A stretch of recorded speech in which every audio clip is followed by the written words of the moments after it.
Hi, everybody. My name is Lillian Sims. I am starting my fourth year in the PhD program here at UK in higher education. So I just passed my qualifying exams this past fall and I'm focused on my dissertation for the next year or two. Dr. Jensen is my dissertation advisor, and she told me about what you guys are doing in 174 this summer. And I'm hoping to share with you today a little bit about my research and how it relates to the topics you're reading about this week: persistence, academic capital, and financial health. And I hope you'll find it interesting and learn a little bit. So, just a quick roadmap. First, I'm going to go over a couple of key concepts for today, the key themes that you guys were reading about this week. Then I'll share a little bit more background information about each of those concepts and finish with talking through three sample research projects that I happen to have been involved with here at UK that relate in particular to academic capital among college students. So the three key concepts here begin with persistence, and what that is just the focus on whether a college student finishes the degree that they set out to earn. Maybe it's just a 1 year or 2 year degree or a 4 year or graduate degree. Whether they transfer somewhere else, even if they do finish the degree there, and whether they graduate on time. Or maybe they take more than 6 years to get a 4 year degree, at which point they still graduate, but statistically, we don't consider that an on time graduation, and there's a lot of negatives if it takes too long. So we pay attention to all of those factors in terms of student persistence. Whether they graduate at the same institution they started at, and whether they graduate on time. Academic capital is a key focus here, and that's really a subset of cultural capital. So when you remember learning about cultural capital, that might have to do with things like your accent, what kind of car you drive, how you communicate or look professionally. But people can actually have a lot of cultural capital and not necessarily have the right type of academic capital to be successful in a certain collegiate environment. So academic capital might be what your parents taught you about college, how to study, what to major in, perceptions of what fields are sort of seen as the most prestigious or will get you the right type of salary or lifestyle that you want. If you're looking at graduate school, academic capital might be where you go, like if you go to a bigger name school, or if you study under a bigger name mentor, or if you have a lot of publications. And academic capital can have a really big impact on your job opportunities and your earnings after college. And again, this can actually be separate from cultural capital. So, for instance, you might be a pillar of your local community and you do great in high school and you go to Harvard and you feel like a fish out of water and you don't necessarily know how to succeed in the really specific academic environment that is Harvard. And so that's something that we're looking at when we talk about academic capital. And then finally, just this is something that is really relevant to college in general. So you'll see it continue to come up with discussions of persistence and academic capital, and that is financial health. So that just means a student's state of finances and also their education about finances, affording college and affording living during college, as well as planning for their future financial success. It probably doesn't come as a surprise that persistence is a really major focus for colleges because they don't want to lose students once they've been recruited to their college. And kind of the key text on this topic is Vincent Tinto's Leaving College. There's lots and lots of research on student persistence. It just so happens that this book is now about 26 years old. It's been through a couple editions, and it's kind of the original big study of the topic of student persistence. And so Tinto kind of provided this framework for how, or this argument rather, for how we should think about student persistence. And in the last couple of decades, universities have really run with that. And even you see at UK developed entire offices that focus on retention, which just means keeping students at the university. I did an internship with our retention team a year or two ago here at UK, and it was a bunch of really smart people that met every week all year to pay extremely close attention to the details of exactly how many students we had lost each week who had either left the university or dropped out entirely, what we could do to try to convince students not to leave, what we could do about students who were struggling academically and might be likely to leave. There are a lot of really smart sort of data scientists and statisticians who study this issue because they're trying to predict which students might struggle the most and provide resources to those students to try to keep them on board. So of course, it's a huge goal for colleges to keep students around, and that is all lumped into this topic of persistence and offices of retention that you'll see at a lot of universities. So I know you've learned in recent weeks about Bourdieu's theory of social distinction, and you've learned about concepts like habitus and social field and cultural capital, which is great because all of those relate directly to academic capital and persistence as well. So if you remember, social field just means a specific context. So it can be a certain working environment or even just a cultural context, like within a certain town or state. But when we're talking about academic capital, it's basically research that's focused on the social field of college. So I'll use myself as an example. When I went to college, my parents had both been well educated, they'd both gone to college. I knew how to be a college student, so I knew how to study, I knew how to go to professors for help. My parents had kind of coached me all through school because they had been to college. They'd been in school for many, many years. How to ask if I needed more time for something or if I needed someone to clarify a badly worded question. I knew to raise my hand and kind of complain and be the squeaky wheel, as my mom would say. And I also knew to argue if things didn't seem fair to me, and I felt confident doing that. So once I got to college, I was prepared academically just to know how to do things like study for difficult tests on a timeline and manage my time. But I was also prepared socially to go to professors' offices during office hours or ask for help or go seek out tutoring. And those kind of soft skills are all related to academic capital and ultimately made college way easier for me than it probably would have been if my parents and a lot of people around me hadn't already gone to college and kind of been there to prepare me for that process. I see that all the time with both college students and the high school students I used to teach. I used to teach at a really rural high school where very few of my students had college educated parents. And I noticed that even though my students were high school seniors, they did not know how to study difficult material.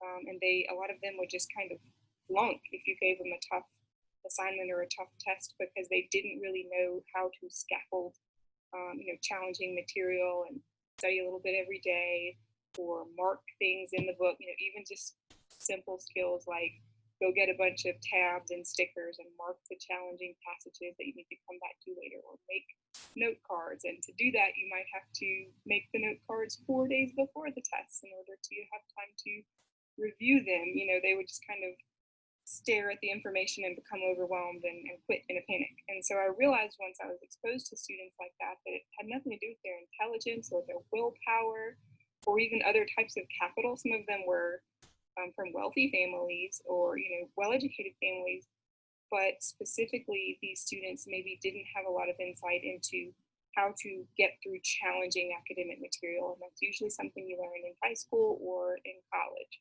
So the ones who do the best are the ones who have families that have been able to kind of show them the ropes of how to succeed in those contexts.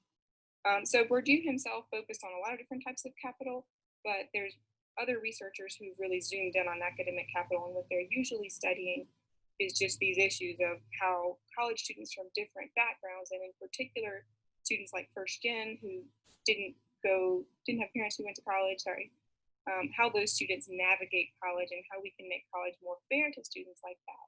Because again, it's not necessarily their fault that they don't know how to send a professional sounding email, don't know how to dress professionally, don't really know these dominant cultural forms that will make them successful in college. And so we're both teaching them kind of the language of the academic world, but we're also trying to teach professors and instructors and other students how not to stereotype these people. So I know in some of my first jobs, people would joke about how, oh, we just throw out all the applications that have typos. And I thought, yeah, that works great for me because I was an English major and I would never have a typo in an application. But that sort of thing is actually gatekeeping, and you might miss fantastic applicants for college or for jobs if you just don't let people in because they don't fit your perceptions of how they should dress, or they don't have insider information on how to write a beautiful CV or a beautiful um, application for something. So we're also educating the professors and the administrators and the interviewers for college and all the gatekeepers to hopefully kind of be more aware of how students may lack academic capital, but still be potentially really great college students who just kind of need specific types of support to know how to learn to be successful in this context that might be unfamiliar to them.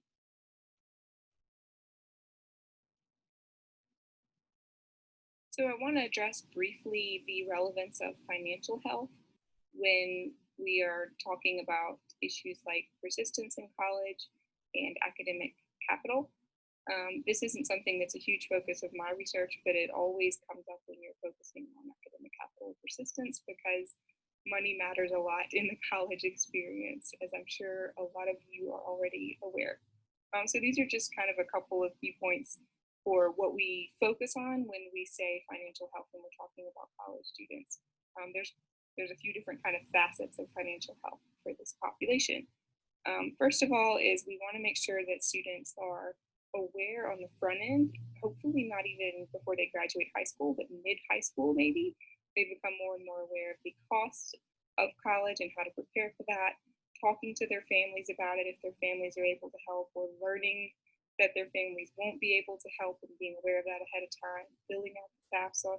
All those things are preparing students to have good financial well-being in college, and also for making good choices about the financial returns of college. There's lots of different types of college. Some of the cheaper options are things like two-year or community colleges. We used to call them junior colleges. Then you've got public colleges where, if you're a Kentucky resident and you go to UK, you get in-state tuition. If you're out of state, it's going to be a lot more usually. Private colleges might have a really high sticker price, but maybe give you more financial aid or scholarships, essentially. And so for students just to kind of learn the inside information about, oh, this is actually what I'm going to have to pay versus what the sticker says, or this is what I'm actually going to have to take out in loans versus what my scholarship is. All of that insider information that you really have to get before you even start college is super important for getting students into college and helping them make good financial choices, and not being scared away from college by the cost, but also not ending up doing something that burdens them too much financially. Um, Secondly, this sounds really basic, but I was a high school teacher before I was a college teacher, and I was always amazed how little my students knew about how to balance a budget and just what budgeting was. I think a lot of parents don't talk to their kids very much about their family's budget. Maybe they don't want their kids telling all their friends how much money they make, or, sharing the family's information with the world, or maybe they don't want their kids to worry about money, or maybe they just don't think about it. But at least in my experience, a lot of the high school students I taught had learned to balance a checkbook in some sort of required finance class, usually in like seventh or eighth grade. But beyond that, they had very little information about how much money they really needed to make to meet their financial goals, how to do short term budgeting, how to do long term budgeting, how much things cost, like insurance and cell phone bills, car insurance, eventually home insurance, just so many different things that maybe their parents have never really broken down for them. Not to mention just the day to day, how do I budget for groceries and gas and things like that. So we try to do our best to get college students more aware of both short term and long term budgeting. And a great time to do that is actually when they're in high school, preferably not too young because it'll just feel like a mindless exercise. But if you wait until students are in college, sometimes they've already kind of gotten in over their head financially, and we see that every day. The third thing, and this is a thing I've seen a lot teaching college students, is that students who are under financial strain in college, which isn't necessarily your fault because college is expensive, but that can really impact the college experience. So your financial health leads over into your academic well-being, your emotional well-being, your psychological well-being, your social well-being. I've had students who had to run straight from class to their jobs every afternoon, who barely had time to do homework, or whose families had ended up in financial crunches and they needed their children to pause on college or to work more in order to send money back home.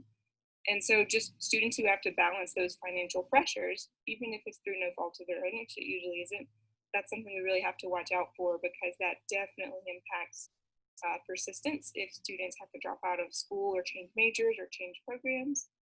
And it also relates to capital and academic capital because students might, for instance, work really hard at a coffee shop all through college in order to make ends meet, but then they don't have time for things like prestigious internships, which can be unpaid, or taking on things that build up their resumes more. And so ultimately having to focus so much on finances might limit kind of what they're able to get out of the college experience compared to more privileged peers. So we have to watch out for that sort of thing too, and kind of how that impacts uh, inequities in the college experience.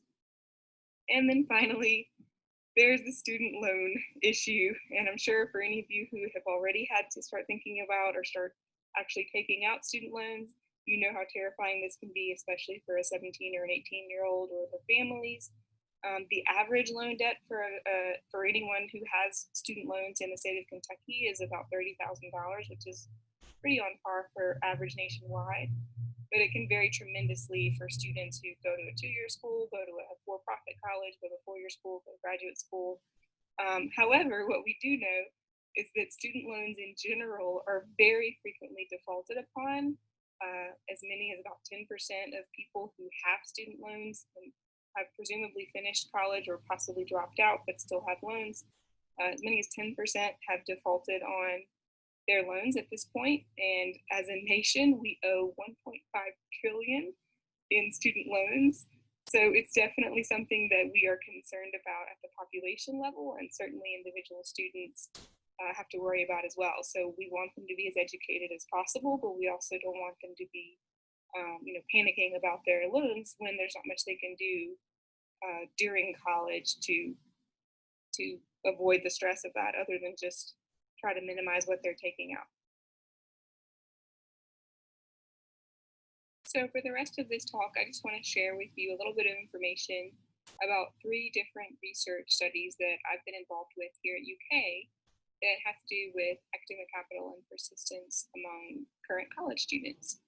This first one is a study that I actually didn't participate in, but when I started graduate school, there's a lot of data that still hadn't been used from this study. It was an interview with about 60 freshmen at UK 4 or 5 years ago, and they were all first generation students, which means their parents hadn't graduated from college. And so one of our professors had all those interview transcripts, and I was working my way through graduate school. I think I was actually taking Dr. Jensen's class a couple years ago, and I asked this other professor if I could just comb through his data to see if there was something I could write about, because I was practicing kind of how to learn to do research. And so what jumped out to me is actually geographic differences among this group of first generation students. So even though they were all first gen students, some of them were from really rural backgrounds, and some of them were from urban backgrounds. And so that's kind of the distinction that I focused on, and what I'm going to tell you a little bit about now. Like I said, this particular study focused only on first generation UK students. So overall, there are millions of college students in the country, about 20 million, and that's about 40% of all college age young people total. Out of that entire group, only about 60% of all students graduate in 6 years. And of course, graduating at all, even if it takes a decade, is a great thing.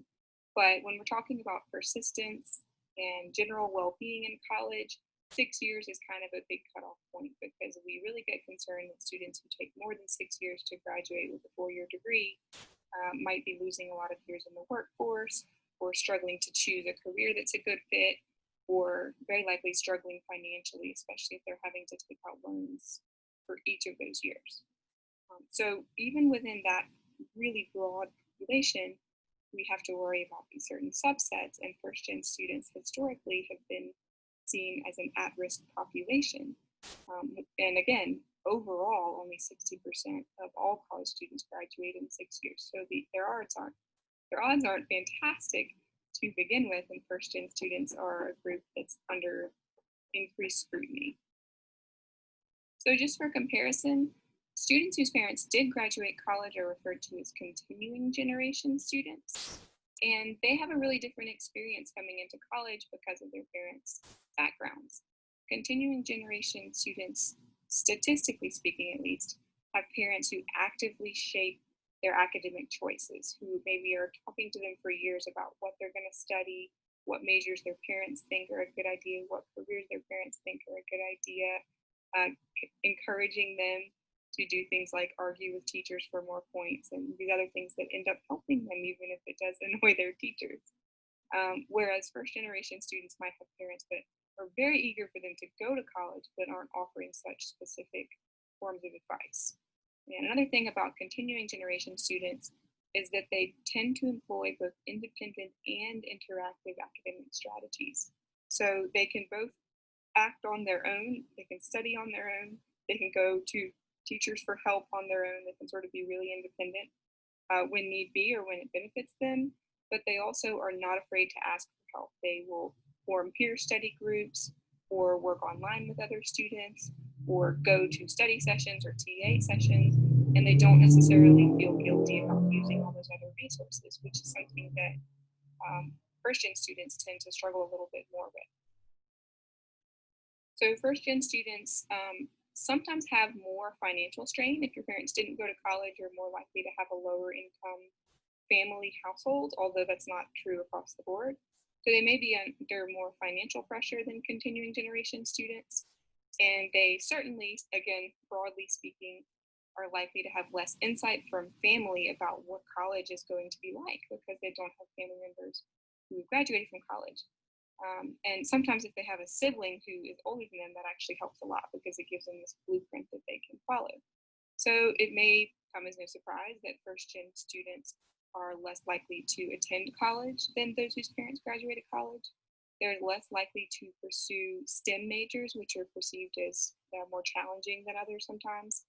And they struggle to perform as well academically in college as their continuing generation peers. So that's why a lot of universities will take note of whether a student is first gen and kind of put them in this at-risk bucket when they start college, which isn't necessarily a bad thing because they want to be able to provide resources to help first generation students succeed.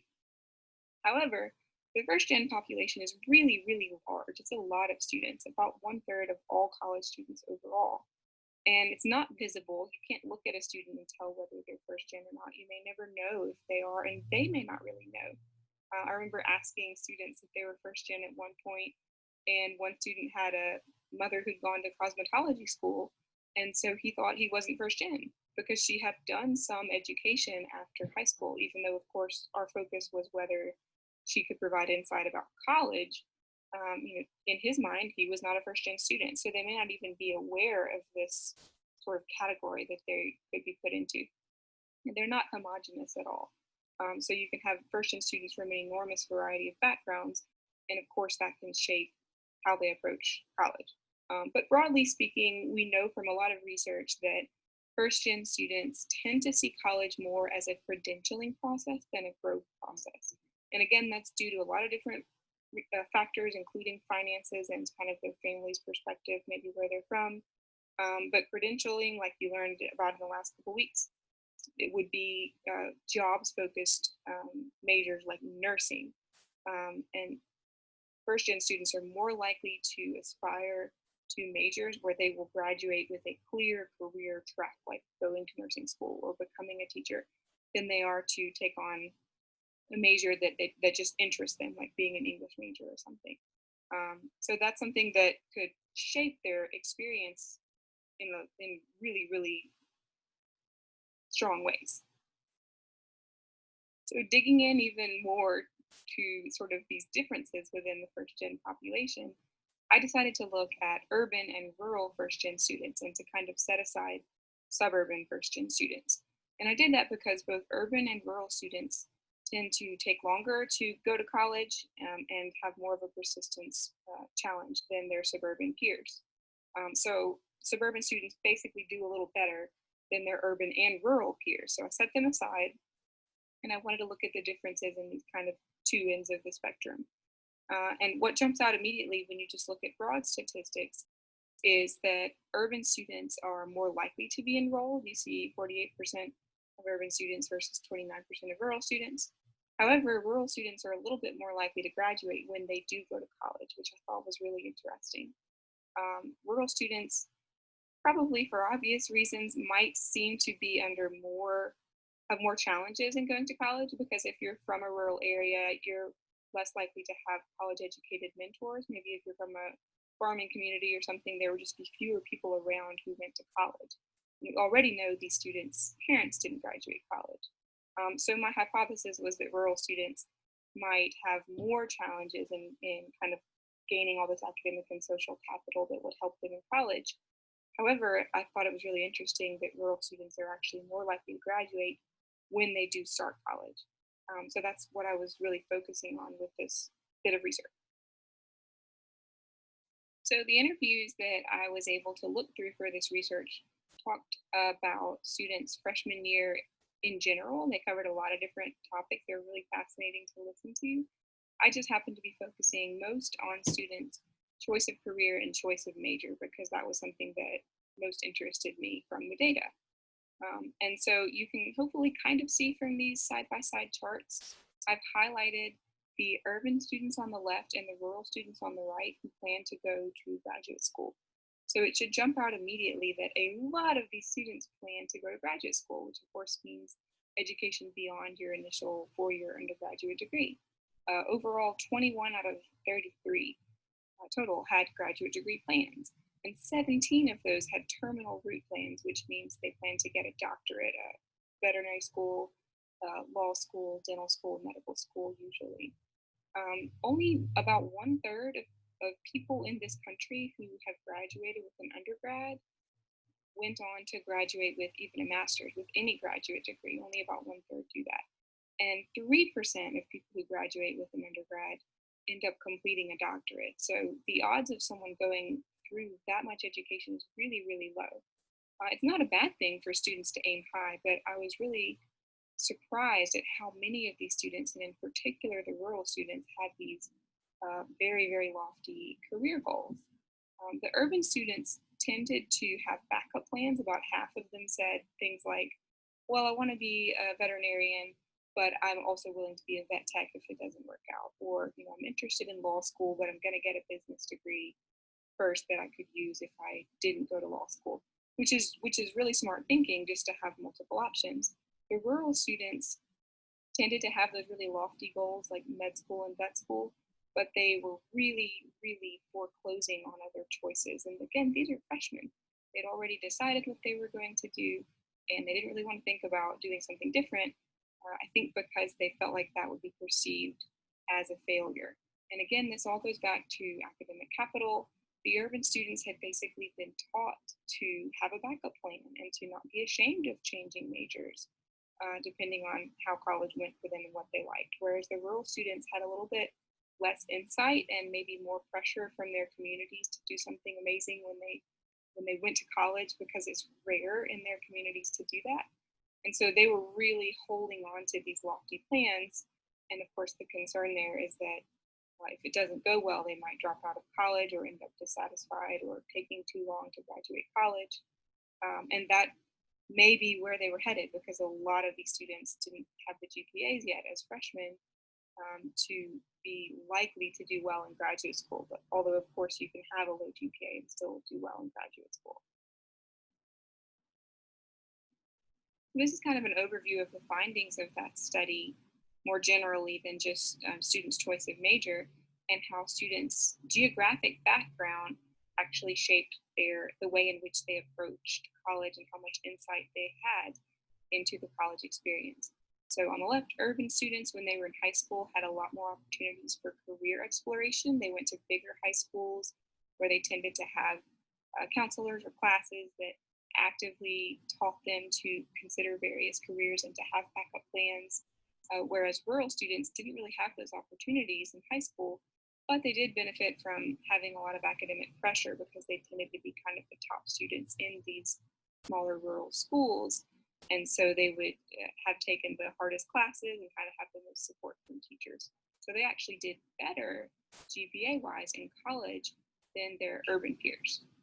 When it came to career choice, the urban students were able to kind of do their own independent career research, especially between when they graduated high school and when they started college. A lot of them talked about just Googling different majors and talking to different people about what to do. They felt confident in exploring their options, whereas rural students tended to have one or two mentors back in their hometown, like maybe the local dentist, for example, and they would really defer to that person's advice and want to follow that person's guidance, even if it was an older mentor who might have been out of college for a couple of decades. They tended to want to do what their mentors told them to do and be a little less confident in changing their mind, or doing their own research to make up their minds about career choice. The benefits of this actually kind of flipped though once students got to college. Urban students continued to act independently. They were a little bit less likely to, for instance, go to study groups and ask people for help or go to office hours. They tended to try to just kind of make it on their own. And sometimes they felt isolated from their home environments. They didn't feel like they fit in college. Whereas rural students, even though they were isolated as well, they were really aggressively making these new social ties and going to their professors for help or going to students for help. Sorry, that's my child. Um, and so they actually, again, did better in college, even though their career choices were a little bit more concerning. Students also viewed their hometowns differently. So urban students would see their hometowns as a source of opportunity. Like if they were struggling in a class, they could drop out of the class at UK and just take it at their local community college over the summer. So that benefited them, but it also made them a little quicker to drop difficult classes. Whereas rural students didn't tend to have as many opportunities back home, and so they were really aggressively taking every opportunity they could in college. And finally, I thought this was really interesting. The urban students knew that they were first gen, maybe because they went to bigger schools where there were more peers who had parents who had graduated college. The urban students kind of readily identified as being first gen, which meant when UK sends out resources or emails targeting first gen students, they kind of knew to say, oh, that's me. You know, this might be something that's helpful to me, and to take advantage of those types of resources. Whereas rural students didn't really identify as being first gen. They identified more as being rural. And they felt like first gen was almost sort of a negative thing that they didn't want to be associated with, which unfortunately might mean that they would lose out on some of the resources that UK tries to offer to first gen students. So again, even just being in an environment for the urban students where they were around other college educated people, maybe more college educated people in a city, allowed them to kind of know how to take advantage of resources, more than the rural students did, at least when it came to being first gen. So these students hopefully just graduated in the spring of 2020. We're hoping to recontact them and find out how many of them graduated on time and what sort of careers they ended up pursuing, because that would really give us insight into the persistence question of whether people were successful in college and whether they were successful in the majors or careers that they originally wanted, whether they wanted it all. So I'm hoping we can get some information about that, because it would be interesting to see if these differences hold true over the entire course of their college education, or if they were really just something that stood out most when students first came to college. Okay, so I've shared with you a little bit about research on first generation students in the undergraduate setting. But the rest of my research actually focuses on students who are interested in going to medical school or who are already in medical school. So just for background information, in case you didn't know, students who want to become doctors get a 4-year undergraduate degree in any major as long as they take certain prerequisites. And then they apply to medical school, and take a really high stakes test called the MCAT, go through a really strenuous application and interview stage. And then if they're accepted to medical school, that's a 4-year process. UK has a big medical school. And then after the 4 years of medical school, they will go on to residency, which is where they begin to specialize in things like surgery or OBGYN or internal medicine or psychiatry.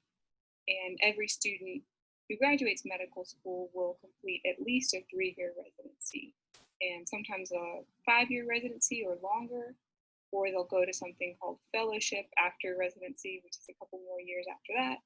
So it's really common for people who want to become physicians, right out of high school. They're looking at a decade or a dozen years of training and sometimes even more. And in the meantime, they could potentially be dealing with a lot of debt from both their undergraduate training and medical school.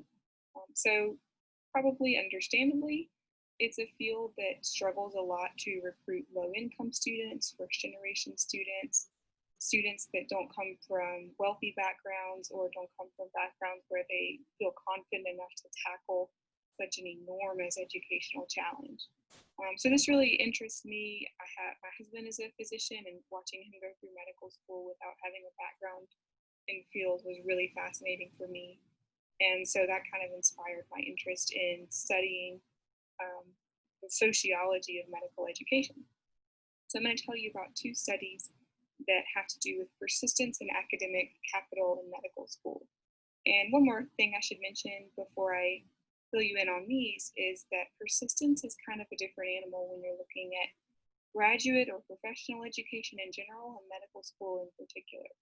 So I'm sure you've heard about undergraduate weed out classes and kind of stereotypes about things like your freshman chemistry or physics or calculus classes being hopefully not, but stereotypically almost designed to have some students flunk out and realize that they can't handle a really tough STEM field. You'll see that with engineering majors, nursing majors, pre-med majors.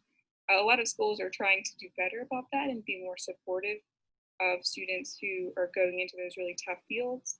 But it's still true that persistence among undergrad students who are interested in STEM majors is a big problem. We have lots and lots of students who start out saying they're pre-med or pre-vet or pre-dental, and after a year or 2 of college, they realize that either that doesn't interest them or that the academics are just too challenging or that it would take them too long. And they don't persist in those goals, which is okay, but sometimes it can still lead to adverse outcomes like dropping out of college entirely or having a lot more expense because they change majors and take more time to graduate. So persistence is a really big concern for undergrads who are interested in STEM fields and undergrads in general. However, if a student is actually accepted into medical school, that kind of changes the game because medical school is really competitive. And so let's say a medical school only has 120 spots. They're going to do everything they possibly can to keep all 120 of those students who matriculate and get them out as doctors in 4 years, because otherwise you're losing a potential physician. You can't have someone like transfer in halfway through medical school. You just lose that position basically. So persistence isn't such a big concern once students start medical school because programs do their very best to let people take an extra year if they need to or retake classes. It's not quite as high stakes as something like nursing school at the undergrad level where students regularly can't make the grades and are basically cut from the program. That doesn't mean it's not stressful. It's just kind of a note on the difference in persistence for students at the 2 different levels.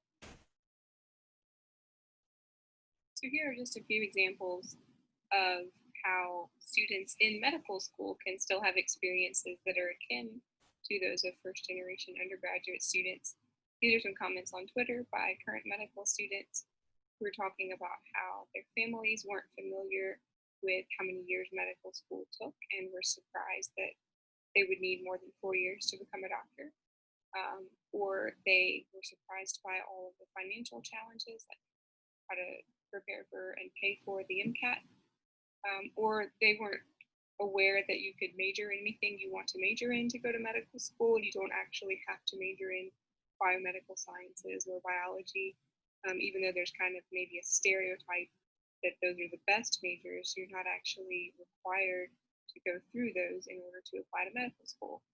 And so all of these sort of lack of insider information that we've already talked about impacting undergrads is just as relevant for medical school, and in some ways more relevant because there are fewer people in the country who've been to medical school, and so there's fewer people overall who can share information about how that environment really operates.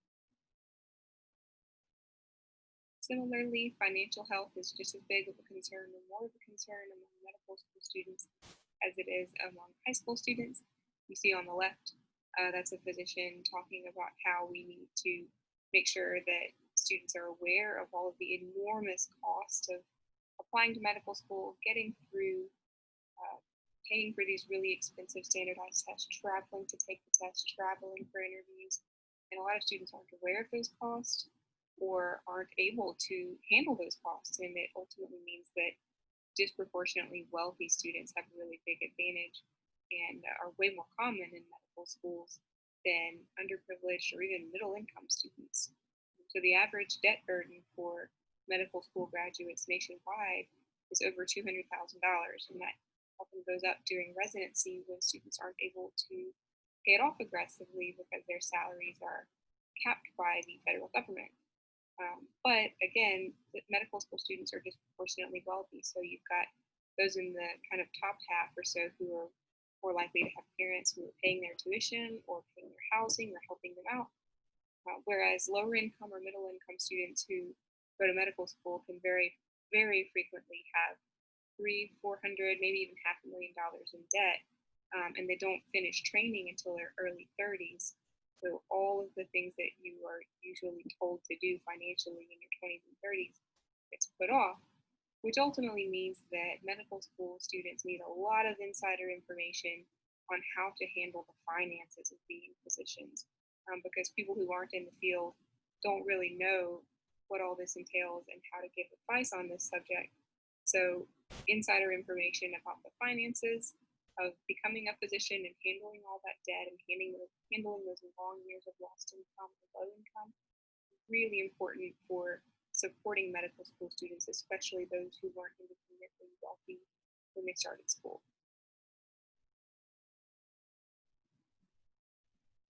So I want to talk briefly about a program that I'm peripherally involved in at UK that's a great example of something that a university can do to try to improve students' academic capital. So this program is called UK Med, and it's a diversity pipeline program for UK's College of Medicine. And it essentially recruits underrepresented undergraduate students, so usually juniors and seniors, at UK or anywhere else in the state, or I guess beyond the state if they happen to hear about it. And it gets them to come to UK for a 2 or 3 day weekend event in August of each year, or any given year, I should say. And those students are either racially minoritized, a lot of them are African American, some of them are international, a few of them are Hispanic, or they are from rural backgrounds. And that's because in Kentucky, underrepresented students, the category of being an underrepresented student includes rural students. We have a really big rural population in the state. And so the university has a vested interest in recruiting both racially minoritized students and rural students. And they have a particular interest in that in the field of medicine because we need a lot more rural doctors. We have a shortage of doctors in general, and too many doctors go to cities, really big cities, or even mid-sized cities like Lexington, and we don't have enough healthcare providers in rural areas. So they want to try to recruit more rural students who might be willing to go back to their hometowns to practice. And also racially minoritized students, and Black students in particular, are severely underrepresented in medicine, and there's a lot of impact of that in terms of patient care and also just the culture of the field being negatively impacted. So UK is not alone in doing this. There are tons of universities that have what they call pipeline programs, but this is just one example of what we try to do to provide more academic capital to students who might be struggling to break into a field that's kind of different than what they might have ever been exposed to if they didn't come from a medical background previously. So these students will go hang out with current medical students, residents, administrators, staff, deans, anybody we can think of that might make sort of a good mentor to these students and be able to tell them about what med school is really like. We try to get all those people in the room with them and get them all to stay with students or stay together in housing with other participants so that they're making social connections with other people who want to go to med school or who went or who are in med school. And also they're just learning as much of the lingo and kind of the process as possible, because that's what will it hopefully help them gain entrance to medical school, whether they go to UK or elsewhere. So there will be sessions on kind of practical, cool things to gain students' interest, like let's practice our CPR, or let's go in the simulation lab and see how an ultrasound is done. And that's just to expose students to more of the field if they haven't had that hands-on exposure before via social connections. But then there's also kind of the nitty gritty. Here's a financial health workshop. Here's how much loans you might need to be taking out because med school is very expensive. Here's how to handle that and not be scared away by the finances.